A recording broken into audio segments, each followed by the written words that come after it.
आजकल के समय में जितना जानवरों से खतरा नहीं है, उससे कहीं ज्यादा खतरा इंसानों से है।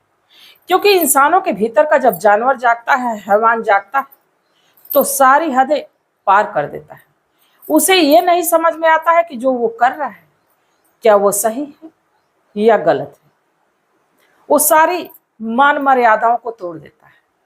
मैं ऐसा क्यों कह रही हूँ? दरअसल आज की जो घटना है उसमें कुछ ऐसा ही होता है। एक 10 साल की लड़की उसी के 8 साल की बहन के सामने एक लगभग 70 से 72 साल का व्यक्ति हैवानियत करता है, दरिंदगी करता है, लड़की का रेप करता है। और रेप करने के बाद जब उसका मन भर जाता है, उसकी हवस पूरी हो जाती है, तो उस लड़की का सिर कुचल के मार देता है। इतने से भी उस हैवान का मन नहीं पसीजता, उस हैवान का मन नहीं भरता। वह वहां से उठता है और फिर उस 8 साल की लड़की का भी रेप करता है। बाकी ये मामला जब लोगों के सामने आता है, सच जब सबको पता चलता है, तो वाकई रोंगटे खड़े कर देने वाला होता है। सबकी आंखें खुली की खुली रह जाती है, मुंह खुला का खुला रह जाता है। तो आखिर ये कहाँ की घटना है और ये कौन लोग थे, इसको जानने के लिए हमारे साथ वीडियो में अंत तक बने रहिएगा। नमस्कार, मैं सावित्री यादव आप सभी का यस के वारदात में स्वागत करती हूँ। उम्मीद है हमारे यस के वारदात तक की सारी फैमिली अच्छी होगी, अपना ख्याल रख रही हूँ। आज मैं जिस सच्ची कहानी को लेकर आप लोगों के बीच हाजिर हूँ, वाकई कमजोर दिलों वाले लोगों को सुनने लायक तो नहीं, बाकी इसको जानना, इसको सुनना, इसको समझना बहुत ही जरूरी। तो कहानी की शुरुआत करूं उससे पहले जितने भी हमारे साथी हैं, जितने भी हमारे दोस्त मित्र हैं, सबसे रोज की तरह यही गुजारिश है, यही रिक्वेस्ट है कि जैसे आप लोग हमारा साथ दिए, हमारा सपोर्ट किए, वैसे आगे भी अपना साथ बनाए रहे। तो चलिए ज्यादा बात ना करते हुए आज की कहानी की शुरुआत करते हैं। दरअसल मैं बात कर रही हूँ बिहार प्रदेश का बड़ा ही मशहूर शहर, बड़ा ही मशहूर जिला पटना, और इसी का एक इलाका लगता है फुलवारी शरीफ। इसी फुलवारी शरीफ का एक गांव आलमपुर।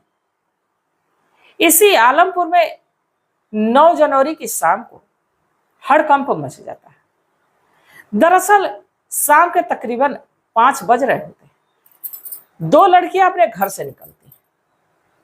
घर में कच्चा मकान होता है, घर में गोबर की जरूरत होती है किसी कार्य हेतु। वो घर वालों के कहने पर लड़कियां गोबर लेने के लिए निकलती और इसके लिए वो गांव के एक व्यक्ति के पास जाती है, पूछती हैं दादाजी थोड़ा गोबर की जरूरत है। इसके बाद वो व्यक्ति कहता है कि ठीक है, वो उसे गोबर देने के लिए लेके जाता है। बाकी समय गुजरने लगता है, वक्त गुजरने लगता है, दोनों लड़कियां घर वापस नहीं आती। अब 5 से 7 बज जाते हैं, 7 से 8 बज जाते हैं, जब लड़कियों के घर वाले लड़कियों को ढूंढने लगते हैं, उनको तलाशने लगते हैं, तो लड़कियों का कुछ अता पता नहीं, कोई बताता नहीं। अब यह मामला पुलिस तक पहुंचता है। नजदीकी पुलिस थाने में लोग जाते हैं और दोनों लड़कियों की गुमशुदा होने की रिपोर्ट दर्ज करने के लिए कहते हैं। पुलिस वाले कहते हैं कि 24 घंटे के बाद ही कानूनी प्रक्रिया होगी। बाकी मानवता के नाते, इंसानियत के नाते लड़कियों की बात है, हम लोग भी आपके साथ कंधे से कंधा मिला के लड़कियों को ढूंढने की कोशिश करेंगे। डॉग स्क्वाड आती है, पुलिस की एक टीम आती है और रात के अंधेरे में लड़कियों को ढूंढना शुरू हो जाता है। जहां जहां डॉग स्क्वाड की टीम जाती, कुत्तों को छोड़ दिया जाता, जो खोजी कुत्ते होते हैं वो लड़कियों की तलाश करते हैं, पर लड़कियां कहीं मिलती नहीं। वक्त गुजरते रहता है और रात के तकरीबन 3 बज जाते हैं। लड़कियों का कुछ अता पता नहीं, दोनों लड़कियां नाबालिग। अब जैसे जैसे समय गुजर रहा था, वैसे वैसे गांव वालों के साथ साथ जो घर वाले होते हैं उनके भी हाथ पैर फूल रहे होते हैं। इधर प्रशासन के भी हाथ पांव फूल रहे थे कि दोनों लड़कियां नाबालिग हैं, खेत खलिहान हर जगह देखा गया, कहीं वो मिल नहीं रही। अब सबको डर सताने लगती है। तभी गांव की ही एक अचानक महिला कहती कि दरअसल वो शाम के समय इन दो लड़कियों को, एक की उम्र 8 साल, एक की उम्र 10 साल, दोनों लड़कियों को एक ही साथ हो गांव से बाहर के तरफ जाते हुए एक किसान जिनके नाम है देवेंद्र, देवेंद्र के साथ देखी। जब ये बात वो महिला कहती तो हर कोई अब देवेंद्र के बारे में सोचता है पर सोच नहीं पाता है, क्योंकि जो वो नाम बताई थी, देवेंद्र का नाम जो बताई थी, देवेंद्र की उम्र लगभग 70 पार। अब जब देवेंद्र का नाम लिया जाता है तो ना चाहते हुए भी अब गांव वाले और कुछ पुलिस वाले देवेंद्र के पास पहुंचते, तब तक सुबह के 5 बज चुके होते हैं। देवेंद्र से पूछा जाता है कि आपके साथ दोनों लड़कियों को देखा गया। देवेंद्र कहता है कि हाँ, शाम को वो गोबर के लिए आई थी, तो मैंने कहा कि घर में गोबर है नहीं, ट्यूबवेल पे है, वहां से चल के ले लो। उनको मैं लेके गया, गोबर दिया, इसके बाद हमें नहीं पता वो कहाँ गई। बाकी उनके बताने के तरीके से और उनके हाथों को, उनके पूरे शरीर को देखने के बाद ना जाने क्यों पुलिस को उनके ऊपर ही शक हो जाता है। अब डॉग स्क्वाड को लेके जब उसे ट्यूबवेल के तरफ पुलिस पहुंचती, खोजी कुत्ते जब इधर उधर दौड़ने लगते हैं तो एक जगह झुरमुट होता है, एक जगह जाके वो कुत्ता रुकता है, और जब रुकता है तो वहां एक लड़की की डेड बॉडी पड़ी हुई थी। लोग पहुंचते हैं तो ये वही 10 साल की लड़की थी जो अपनी छोटी बहन के साथ गोबर लेने के लिए गई थी।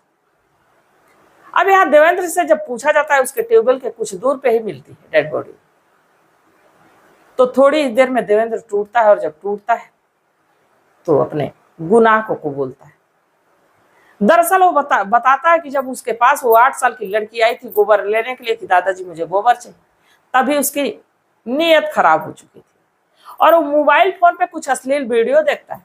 इसके बाद कहता है कि यहाँ पे गोबर तो नहीं है पर ट्यूबवेल पे है, चलो वहीं दे दूंगा। लड़की को लेके जा रहा होता है, तभी उसकी बड़ी बहन आ जाती है जिसकी उम्र 10 साल। अब दोनों लड़कियां दोनों को लेके जाता है, ट्यूबवेल पे जाता है तो उसे ये नहीं समझ में आता है कि वो करे तो करे क्या, क्योंकि उसकी मनसा कुछ और रहती। 8 साल की जो लड़की थी उसको कुछ खाने पीने की चीज देके ट्यूबवेल के बाहर बैठा देता है और कहता है कि अभी मैं गोबर दे दूंगा, तुम लोग ही चली जाए। और जो 10 साल की लड़की रहती है उसको बहला फुसला के ट्यूबवेल के भीतर ले जाता है, उसके शरीर से एक एक कपड़े को उतारता है, उसके साथ दरिंदगी करता है, हैवानियत करता है, धमकाता है कि तुम चीखी चिल्लाई तुम्हारी छोटी बहन को मार दूंगा। लड़की चुपचाप इस पीड़ा को बर्दाश्त करती, इस दर्द को बर्दाश्त करती है। जब उस हवसी का मन भर जाता है, इसके बाद वहीं पड़ा एक भारी पत्थर उठाता है, उस लड़की के सिर को कुचल देता है। कुछ देर आराम से वहीं बैठता है। इसके बाद दरवाजे के फाक से झांक के देखता है तो वो लड़की खा पी रही थी, खेल रही थी, 8 साल की उम्र थी। अब बाहर निकलता है और बाहर निकल के कहता है कि तुम्हें तो गोबर चाहिए, ऐसा है कि तुम्हारी बहन सो गई है, तुम अभी गोबर लेके चली जाना, बाकी उससे पहले तुम्हें मेरी एक बात माननी होगी, अगर जो तुम नहीं मानोगी तो तुम्हारी बड़ी बहन को मैं मार दूंगा। छोटी बहन जब ये बात सुनती है तो डर जाती और डर के मारे उस आदमी की बात को मान लेती। वही हैवानियत, वही दरिंदगी इस 8 साल की लड़की के साथ भी करता है, और करने के बाद जब इस हैवान का मन भर जाता है तो एक वही पत्थर उठाता है और इसको भी मारने की कोशिश करता है, सिर पे मारता भी, पर इसको गंभीर चोट लगती है। ये मरती नहीं, सांसें चलती रहती, इसको समझ में आता है कि ये मर चुकी है। उसके डेड बॉडी को खींच के, उसके बॉडी को खींच के खेतों में डालता है। इसके बाद वहां से भाग के घर आ जाता है और इधर गांव में कोहराम मचा हुआ है कि लड़कियां गायब। सबके साथ ढूंढता भी है, सबके साथ तलाशता भी।